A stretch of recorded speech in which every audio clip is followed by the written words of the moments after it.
सर्वज्ञानी संजय राऊतांची परिस्थिती आता अशी झाली आहे की लोका शिकवे ब्रह्मज्ञान स्वतः कोरडा पाषाण.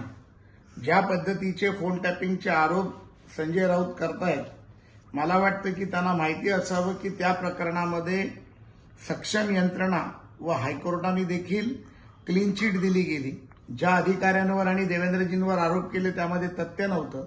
मुख्यमंत्री पदाचा गैरवापर करून अशा प्रकारचे आरोप करण्याचा प्रयत्न केला, ज्याच्यामध्ये टाय फिश ही संजय राऊत आणि उद्धव ठाकरेंची झाली. जे आरोप संजय राऊतांनी मुंबई बँकेमध्ये प्रवीण दरेकर आणि माझ्यावर केले, त्यामध्ये मी राऊत साहेब आपल्याला विचारू इच्छितो की तुमचे छोटे बंधू आमदार सुनील राऊत देखील त्याच बँकेत आमच्याबरोबर संचालक आहेत. संध्याकाळी एकदा घरी गेल्यानंतर जेव्हा तुम्ही काही घेतलं नसेल तेव्हा त्यांच्याशी बोला आणि त्यांना विचारा की त्या बँकेच्या भ्रष्टाचारात ते देखील सामील होते का. राहिला सवाल माननीय आशिषजींचा आणि गिरीश महाजनांचा, त्या बाबतीत देखील तुम्ही किती खोटारडेपणा केलात. माझ्यावर आरोप करताना एका गुन्हेगारी पार्श्वभूमीच्या माणसाला दबाव टाकून खोट्या तक्रारी करायला लावतात, ज्या हायकोर्टाने फेटाळल्या.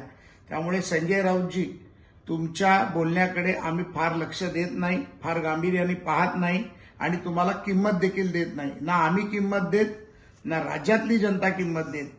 राहिला सवाल माननीय मुख्यमंत्री एकनाथरावजी शिंदेबद्दल तुम्ही जे बोललात, त्याआधी मी तुम्हाला सांगू इच्छितो की ज्या शिंदे साहेबांना त्रास देण्याचा तुम्ही, आदित्य ठाकरे, वरुण सरदेसाईंनी प्रयत्न केला, त्यांच्या खात्यात ढवळाढवळ केली, त्या शिंदेंवर आरोप करताना तुम्हाला लाज वाटली पाहिजे.